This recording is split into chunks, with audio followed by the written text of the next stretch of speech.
And my crypto here, I hope we're all having a wonderful day. Please remember, I'm not a financial advisor and none of this is financial advice. And none of the information provided in this video should ever be seen or taken as a signal to buy or to sell. But first and foremost, as we normally do, we look at the crypto bubbles. And as we can see, there's lots going on in the market at the moment. We saw that big hike via H bar yesterday with some news. Lots of controversy over that at the moment, but we won't go into that. But as we can see, Quant is up 4 ranks to 71, and we have a market cap of 1.36 billion with a 24-hour volume slightly up from yesterday at $23 million. Current price up from yesterday to $113, currently down 1.4% in the hour, up 5.6% in the day, and up 8.8% in the week. But again, this is just the price action going sideways, and I like accumulating. As you know, this is an accumulation zone, and I don't mind that. But we move over to Arkham Intelligence. Now, I've been quite quiet on X with regards to transactions. The reason being is because there's not really a lot going on. Over the last week or so, it's been very, very slow. Is there a reason for this? Well, we'll have to wait and see, because I always think there's always a calm before the storm, and we saw loads of transactions through the CB10 wallet to private wallets. But we move over to this. I put a tweet out yesterday, which is quite intriguing because it sort of encompasses all what I do when I'm on chain. Because what I find with on chain transactions is it's almost confirmation for the news and what we see. And I'm trying to highlight this here because I say here 2 weeks ago on 12th of April 2024, 628,000 quant left Bitcoin Swiss wallet, and 566,000 of that quant headed to UK based Elwood Technologies, and then 150,000 then left that wallet to Popup.io. So left 416,000 quant balance. So bear with me, and this will make sense as we go through it. Then we've got Elwood Technologies is a UK-based institutional custodian, and I took a picture and I showed you what they are holding in their wallet at the moment, which is $44 million worth of quant, which is absolutely huge. Now, if we look here, institutional investors are increasingly looking for digital asset SaaS platform that meets robust regulatory standards akin to those in traditional finance, said Lorne. Securing FCA approval supports this need and marks another step in Elwood's mission to provide an end-to-end digital asset platform in a regulated and transparent manner from the UK, one of the world's leading financial service jurisdictions. Now, if we keep moving on, we can see this. This transaction was also made just before the RLN announcement, which was the Regulated Liability Network announcement on the 15th of April 2024.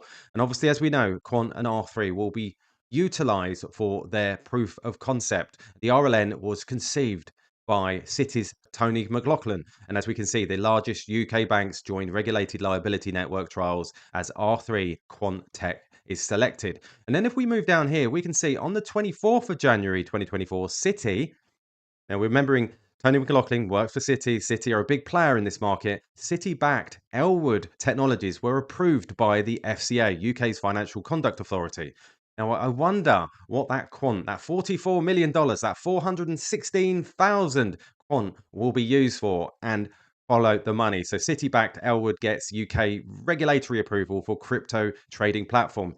Now, for me, this all connects up, and this gives me almost confirmation for all the news where the money is flowing, what's going on. Now, obviously, there's lots of fundamental analysis that goes on, and I do a bit of it, and I do these in these videos. But also, what's really important is to look for the evidence. What's happening with the flow of the money, and this is essentially what backs up some of that information. And this is why when we see large transactions going to wallets with no ETH, no outflows, gives also that speculation that they could be licensed wallets. And when we see big amounts of quant like this move in the way that it does, that then gives me that confirmation with regards to the fundamental analysis that I see from others and that I try to collate as news for you. So that's why I find that quite important. And obviously, the thread goes through that with you and the money flow. So that's what I do. I follow the money and I like to snoop. Then we see this from Tokenizer. Securitized quotes Quant CEO Gilbert Verdian. This is a tokenization firm backed by Morgan Stanley and BlackRock.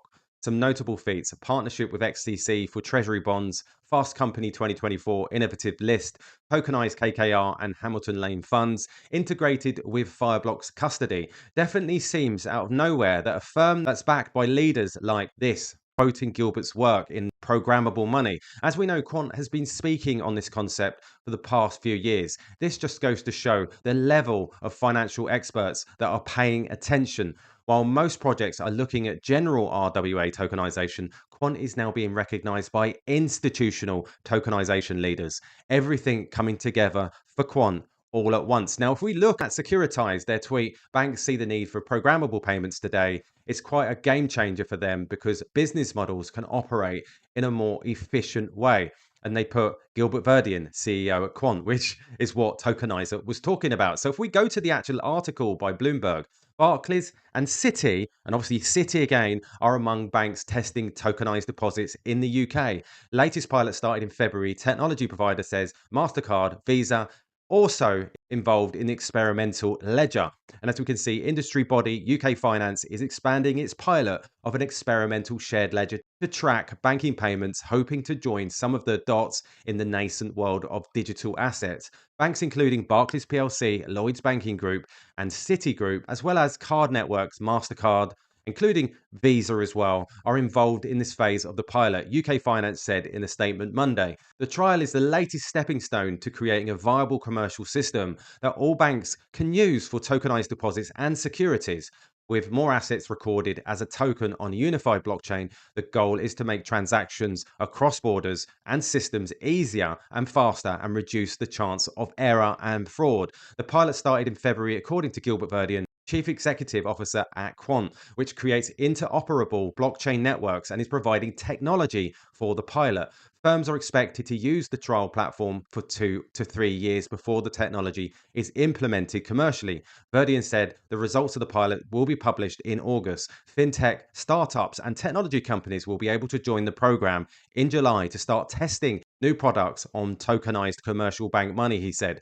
Verdian said in the interview that businesses were keen to experiment with technology more quickly than central banks can create their own digital currencies. Banks see the need for programmable payments today, and it's quite a game changer for them because business models can operate in a more efficient way because they are not limited by the shackles of the current payment system. Asset managers are also expected to use pilot platform to tokenize their funds, he said. The system could also be used for settling mortgages using programmable funds. The pilot is one of a handful of efforts chasing a similar goal. The Bank of International Settlements has launched multiple projects in the recent years seeking to understand how tokenized forms of money, such as central bank digital currencies, would work in practice, most recently including a pilot with several central banks on international payments. Meanwhile, financial regulators in the UK, Singapore, Japan, and Switzerland teamed up last year to explore fund and asset tokenization use cases. UK Finance, which has been developing the so-called regulated liability network concept for over a year, said the ledger lets participants record, transfer, and settle transactions across central bank money, commercial bank money, and electronic money. Now, this excites me because I see all the movement on chain. I see what's going on. I see where things end up. And with all this news that keeps coming out, and yet we're seeing these big bundles of quant being stored away. Why? And that's the question we have to ask. Why are they doing this? Because they already know what's happening. We are just here to pick up the crumbs and pick up those details, those binary details, like I talked about earlier, and try to piece all of this together. Remember, this is not financial advice. I'm not a financial advisor, but I am a researcher. And this is what I do. I look, I see, I connect, and I look for those dots. And I look at other information provided by other people and meta analyze some of that and decide which way to go. So there you go, guys. I hope you enjoyed this update. Remember, please subscribe. Please hit that notification bell so that you don't miss any further videos, and drop me a comment. You'd be doing me a massive favor. All the best, and I'll catch you later.